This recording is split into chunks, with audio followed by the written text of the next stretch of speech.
Bonsoir et bienvenue dans Culturel. Je suis ravie de vous retrouver, pas ma voix, mais moi je vous l'assure, avec mes invités pour vous parler de la programmation en Sarthe dans les prochaines semaines. Ça ne vous aura pas échappé que ce sont les premières vacances scolaires. Une belle programmation vous est proposée. Avec vos amis, votre famille, vous allez pouvoir aller au cinéma pour Graines d'Images Junior 2023. On va en parler dans un instant.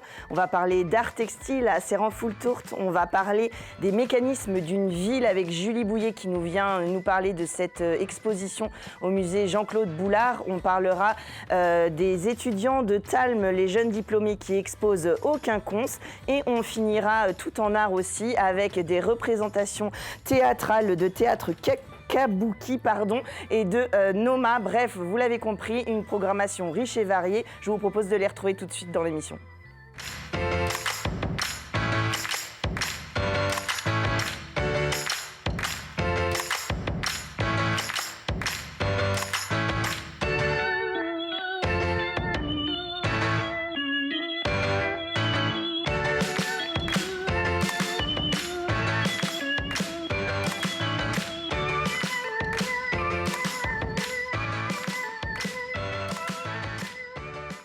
Dans un instant, on aura le plaisir de parler art et textile avec Marie Jalot. Bonsoir. Bonsoir. Vous êtes l'artiste qui expose en ce moment à Serran-Foultourte et vous êtes venu avec Roger Pierriot, adjoint à la culture. Bonsoir. Bonsoir Chloé. Mais avant, je me tourne vers Laurent Dufeu. Bonsoir. Bonsoir. Vous êtes coordinateur de Graines d'Images et ces vacances de la Toussaint, c'est le grand rendez-vous dans les salles obscures. La pluie est arrivée, toutes les conditions sont là. Non, évidemment, c'est une programmation cinéma à destination du jeune public. C'est ça, comme chaque année du coup. C'est effectivement devenu un rendez-vous, Graines d'Images Junior. On en a les premiers, pas surpris parce qu'on connaît le travail qu'on fait, on a une vraie qualité dans le travail qu'on essaie de défendre. Mais tout le monde nous dit que c'est devenu un vrai rendez-vous de cinéma, que c'est le moment en tout cas où les gens essaient d'aller au cinéma avec leurs enfants parce qu'ils savent qu'ils vont y trouver des choses dans les salles de cinéma de la Sarthe. Donc tant mieux. Alors justement, pour le jeune public, à partir du très jeune public, il y a des films qui sont fléchés dès 2-3 ans. Et puis pour les plus grands, en fonction évidemment des thématiques, c'est des films d'art et d'essai, il y a des avant-premières, mais en tout cas, c'est des films que vous avez été choisir pour construire quelque chose qui fait un peu sens. Oui, ça, chaque année, l'idée, c'est un peu à un instant T d'essayer de proposer une programmation pour le jeune public la plus emblématique et la plus jolie possible. Effectivement, en allant dès le plus jeune âge, à 2-3 ans, jusqu'à... Alors, on indique nous des âges jusqu'à à peu près 12-13 ans, sachant qu'après, les ados peuvent s'y retrouver, les parents s'y retrouvent, la famille aussi s'y retrouve généralement. Mais c'est vrai qu'on commence très tôt. On commence par exemple très tôt cette année avec un spectacle qui s'appelle Des ronds et des bulles, alors qui est un ciné-danse, qui est un espèce de mélange entre du spectacle et du cinéma.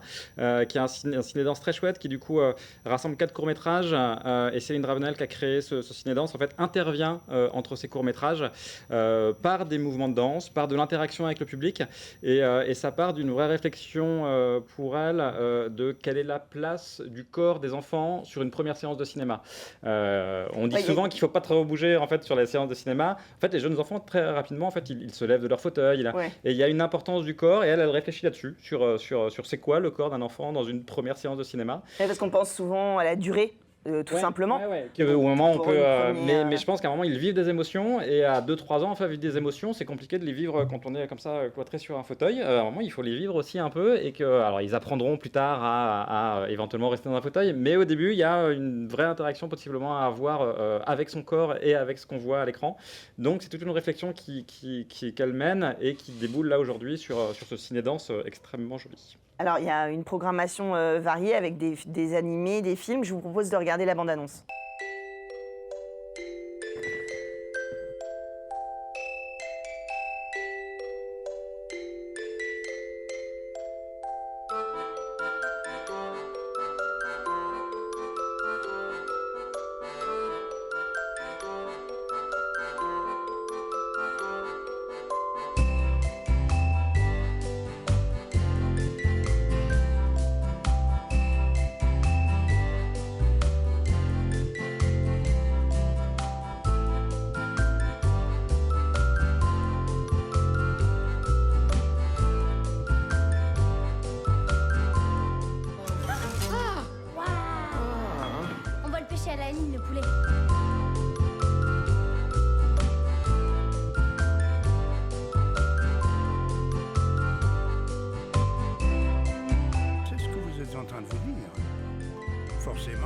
fin de notre histoire.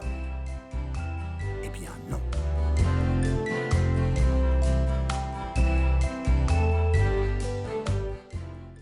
Alors comme chaque année, il y a des films en stop motion, il y a des animés, il y a des mangas, il y a différents types d'expressions. Qu'est-ce qui plaît le plus aujourd'hui ou qu'est-ce qui a peut-être le vent en poupe parmi tous ces modes d'expression ? Je sais pas, il y a forcément, enfin, l'animation de manière générale a le vent en poupe. C'est vrai que ce qui est issu de la culture manga aujourd'hui marche très bien sur une certaine tranche d'âge. Après, on n'essaie pas forcément de coller au mode, en fait, chez nous, tu le disais tout à l'heure, c'est-à-dire qu'on va aussi dans certains festivals, il y a beaucoup de festivals de films cette année qui viennent d'Annecy, qui sont passés par Cannes aussi.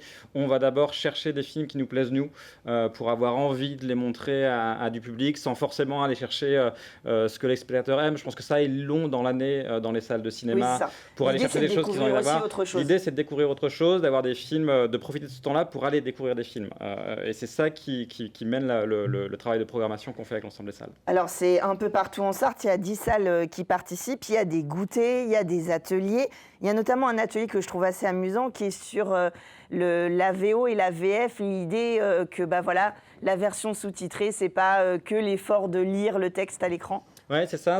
En fait, ça fait plusieurs fois, enfin plusieurs années même qu'on nous dit effectivement, ah oui, non mais la VO c'est bien, mais en même temps avec les plus jeunes, la VF c'est quand même plus facile, etc. Et en même temps, il y a un moment, il faut s'y coller. C'est-à-dire que plus on repousse, moi j'ai remarqué, on commençait nous à faire de la VO et on fait aujourd'hui parce qu'on coordonne aussi des dispositifs scolaires en dehors de Graines d'Images Junior et on travaille avec les écoles déjà avec de la VO.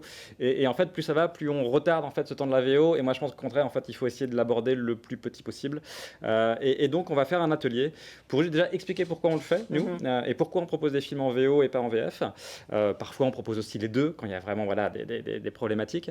Mais c'est d'expliquer pourquoi nous, on le fait, et c'est quoi cette démarche-là, d'essayer de leur montrer aussi en quoi la VO, elle est peut-être mieux, si on veut respecter l'œuvre qu'on a à voir, que la VF, de leur montrer que c'est pas si compliqué que ça en fait, que parfois on n'arrive pas à tout lire, mais c'est pas grave, parce qu'un film en fait on n'est pas obligé non plus de lire tous les sous-titres pour le comprendre. La force du cinéma, c'est d'avoir un langage cinématographique, et même les plus petits ça ils le comprennent, c'est-à-dire que juste voir des images qui défilent, généralement ils comprennent le sens de l'histoire, en fait, comme les livres, mais il y a un langage cinématographique très propre du coup qui peut permettre que même si on a des difficultés de lecture, la VO est complètement abordable et on passera pas à côté d'un film si éventuellement il nous manque des bribes de phrases. Et puis généralement, un Graines d'Images Junior, on vient avec ses parents et si toutefois il y a un petit truc qu'on n'a pas compris, on peut glisser à ses parents qui sont à côté quelque chose et dire j'ai pas compris ça, et les parents l'expliquent et on repart dans le sens du fil et tout va bien. L'idée, c'est de développer l'imaginaire et l'éducation à l'image, c'est justement ce dont on parlait. Il y a aussi un ciné-concert à partir de 6 ans, Cosmo Party. Ouais, Cosmo Party, alors c'est qui est créé par la compagnie Créature Compagnie, qui est sartoise, qu'on est très content d'accueillir. Cosmo Party, c'est effectivement un ciné-concert. Alors pour ceux qui ont vu ce film qui s'appelle La classe américaine d'Azanavicius, qui consistait à faire une espèce de mash-up de films, c'est-à-dire à reprendre des petits bouts de films anciens pour en refaire une histoire et pour les redoubler du coup dessus. C'est exactement le même principe. Eux sont allés piocher dans les films des séries B, des séries Z des années 70 de science-fiction pour en refaire un film qui double en direct, dont ils font la musique en direct. C'est extrêmement drôle et c'est en même temps un hommage à ces films de série B, série Z qu'on a vu ou qu'on n'a pas vu ou qui sont considérés comme du sous-cinéma mais qui sont pourtant d'une vraie richesse. Avec la thématique de l'espace en plus. Avec la thématique de l'espace, dans Cosmo Party, on part dans l'espace et vous verrez que les personnages qui sont aussi sur scène partent dans l'espace aussi, que le spectacle il est à l'écran mais aussi sur scène avec eux. Je ne dis pas non plus comment se termine le ciné-concert, mais le spectacle il est beaucoup dans la salle aussi à un moment, donc voilà, c'est à découvrir de toute urgence Cosmo Party. Ouais. Donc de toute façon tous les ateliers, donc les goûters, les ateliers, il y a du gaming, il y a plein de choses qui se passent. C'est à réserver auprès des salles dans les différentes villes. C'est ça, tous les ateliers, toutes les séances sont à réserver directement dans la salle où on veut aller. On travaille avec 10 salles en Sarthe, donc ça permet à peu près d'avoir une salle de cinéma. Vous en avez forcément une près de chez vous. À 20 km de chez soi, 25 km de chez soi, à tout casser, où on peut aller à Graines d'Images Junior. Et effectivement, tout ça passe par les salles pour les réservations. Ouais. Donc Graines d'Images Junior, vous pouvez retrouver toute la programmation en ligne, bien sûr. Merci Laurent Dufeu d'être venu nous parler de cette 25e édition hein, déjà. 25e édition et on espère qu'il y en aura 25 autres après. Bien sûr, un quart de siècle, on est reparti. Roger Pierriot, vous accueillez Marie Jalot à Serran Full Tour jusqu'au 30 octobre prochain. Tout à fait. C'est votre dernière pépite que... C'est la dernière, oui. Lorsque j'ai vu le travail de Marie, c'était à la galerie éphémère dans la Grande Rue. Il faut renvoyer l'ascenseur parce qu'ils proposent aussi beaucoup de choses, des choses remarquables. Et quand j'ai vu ça, la qualité, l'originalité surtout, c'était une évidence. Il allait de soi qu'il fallait qu'on présente son travail. Alors, Marie Jalot, vous êtes artiste, vous dites que vous êtes surcycleuse. Vous utilisez du tissu, de la matière, du fil, et vous créez des visages. Pas seulement des visages, mais oui, c'est vrai. En fait, mais souvent... Des figures, en tout cas. Des tronches, mais aussi des espèces de paysages, enfin, voilà. Et oui, j'utilise du textile. Ce qui fait que je suis surcycleuse, c'est que j'utilise du textile usagé, qui a déjà été porté, issu de vêtements qu'on me donne, que je trouve, des trucs que je trouve à Emmaüs. Et c'est important pour moi d'utiliser du tissu qui a déjà un passé, une histoire, qui a déjà imprégné peut-être des émotions des gens qui l'ont porté, ou c'est ce que je me raconte en tout cas. Et quelque chose arrive avec toute cette matière-là, et que je décide pas forcément, un peu, mais pas tant que ça finalement, et puis les choses arrivent et se posent, et ça crée des figures ou autre chose. Ouais. Alors, ce qui est amusant, c'est que vraiment, quand on regarde votre travail, il y a vraiment un univers qui est relié d'œuvre en œuvre. Et là, vous nous dites que voilà, vous prenez ici ou là des matériaux, mais on a vraiment l'impression, nous, en voyant votre travail, que vous nous emmenez dans un univers qui est très défini. Donc c'est amusant que vous me disiez que finalement, ça vient comme ça. Ah bah oui, c'est ça. C'est ça qui est étonnant, c'est qu'en effet, oui, sans doute, je suis attirée toujours un peu par la même gamme de couleurs, par des matières particulières, des imprimés, des choses qui ont de la texture. Donc c'est ce qui fait que je vais plutôt aller vers ces matières-là. C'est celles que je récolte aussi. Je récolte pas tout et n'importe quoi. Quelquefois, les gens me proposent des choses. Maintenant, je dis plutôt non parce que j'ai vraiment beaucoup de stock. Mais sans doute que malgré moi, je choisis des choses qui vont donner quelque chose qui se ressemble un peu, qu'on retrouve d'œuvre en œuvre. Ouais.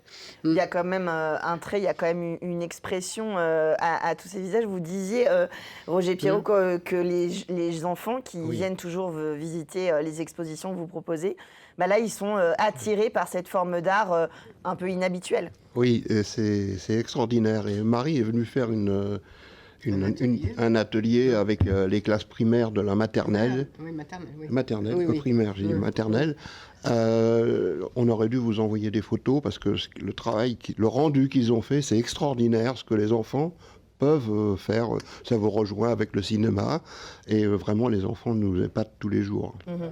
C'est peut-être justement avec un matériau qu'ils connaissent peut-être. Voilà, ils portent des vêtements, ils le touchent, ils le connaissent. Peut-être ça leur rend plus accessible et ils peuvent s'imaginer là maintenant ce textile-là devient une œuvre d'art. Ben oui, c'est ça, c'était la proposition. Je suis arrivée avec plein de choses, avec quand même un petit peu derrière la tête, parce que les ateliers duraient qu'une demi-heure, donc on ne pouvait pas passer trop de temps à choisir. Des choses qu'allaient peut-être faire des cheveux, des barbes, des choses qu'allaient faire peut-être des yeux, des bouches, mais c'était des propositions et tout était mélangé. Et les enfants, en groupe de 10 en plus, je trouvais que c'était fort parce qu'ils étaient 10-12 et ils ont réussi sur quelque chose qui était à peu près grand comme ça, à construire en une demi-heure, même moins, quelque chose qui faisait sens et qui avait de l'émotion. C'est ça qui était incroyable. C'est-à-dire qu'on pouvait déjà, comme mes trucs à moi, il y avait un joyeux, un dubitatif, un étonné. Enfin voilà, il y avait des choses comme ça. Et quand ils sont venus, qu'on a bavardé un petit peu, tout de suite, c'était les émotions qui arrivaient. Ça me touche beaucoup finalement, qu'on trouve et qu'on se projette dans quelque chose qui a à voir avec nos émotions. C'est-à-dire que ce que je fais touche les gens et finalement, c'est souvent ce que je dis, les œuvres qu'on crée sont un endroit de rencontre entre la personne qui le fait et la personne qui regarde, ou entre plusieurs regardeurs. Mais c'est ça qui est étonnant, c'est que c'est un médium finalement pour se rencontrer, l'art, et je trouve que c'est vraiment sympa. Et avec les enfants, ça a super bien marché, quoi. Et puis ce matériau, encore une fois, j'insiste, mais il y a un côté un petit peu emprunt, peut-être de vaudou, de tradition, un imaginaire en tout cas, d'art premier ou de tradition aussi, de par les formes et les couleurs et le matériau qui nous emmène dans dans un imaginaire qui se prête justement à cette conversation. Ouais. Pourtant, moi, j'ai pas du tout d'influence culturelle ou géographique. C'est pas quelque chose que je cultive. J'ai pas beaucoup voyagé, enfin un petit peu, mais pas tant que ça. Donc, c'est quelque chose qui vient d'ailleurs. Et ça, c'est toute la magie de la création aussi. Mais c'est pour tout le monde. C'est pas que pour moi ou pour les artistes qui sont estampillés. C'est que si on cherche, on a tous quelque chose comme ça en nous. Ça me plaît aussi beaucoup de le partager. C'est que du coup, quand on se met à créer, qu'on cherche pas un résultat précis, et ben des choses arrivent et quelque chose s'assemble, quoi. Mais ça peut être la peinture, ça peut être le modelage, ça peut être la terre. C'est un matériel merveilleux aussi pour ça. Et c'est ça aussi mon idée, c'est de permettre. J'ai fait des ateliers de couture récup pendant longtemps. Et là, bientôt, je vais exposer au Ronceret. J'ai envie de proposer un atelier pour les adultes aussi, parce que c'est vraiment chouette ce qui se passe en nous au moment où on crée, quoi. Et c'est ça que j'ai envie de proposer à travers ce que j'ai exposé en fait. Oui, et ce que j'ai remarqué aussi, Marie vient de dire que ça touche les gens, etc. Ce que j'avais remarqué lors du vernissage, parce que on a eu beaucoup de questions. Vous avez eu beaucoup de questions qu'on n'a pas habituellement avec la peinture. Les gens étaient vraiment intéressés de savoir comment, pourquoi, alors que la peinture, l'émotion n'est pas la même. On a un constat, mais alors là, et en plus, il y a des personnes qui se disent, mais on pourrait peut-être le faire aussi. Oui. Il y a peut-être un peu moins de distance du fait du matériau et du fait que pas mal de gens cousent ou font des créations. Et le textile, c'est vraiment quelque chose avec lequel on est en contact. On est habillé, on meurt et on a un linceul. Enfin, je veux dire, tout au long de notre vie, le tissu nous accompagne. Les draps, les rideaux, les vêtements, bien sûr. Donc, c'est quelque chose de très familier. Et puis, qui est aussi, toujours la même chose, porteur d'émotions. Enfin, on ne s'habille pas n'importe comment ou par hasard. Enfin, tout ça, ça compte beaucoup. Et c'est pour ça aussi que les gens, c'est familier. Ils touchent beaucoup, ça c'est incontournable, on n'arrive pas à empêcher ça, puis c'est pas très grave finalement.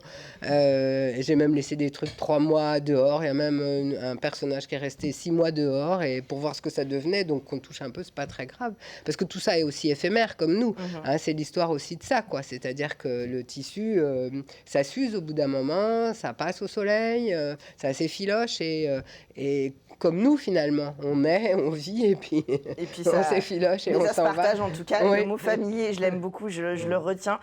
Pour cette exposition à voir à Serran-Foultourte, alors les horaires, je me les suis notés quelque part. Du lundi au vendredi de 8h à 18h et puis le samedi matin 10h30, 12h30. On a jusqu'au 30 octobre pour aller découvrir cet art textile de Marie Jalot. Merci d'être venue nous parler de cette exposition. Et puis nous, tout de suite, on va parler des faubourgs du Mans dans Culturel.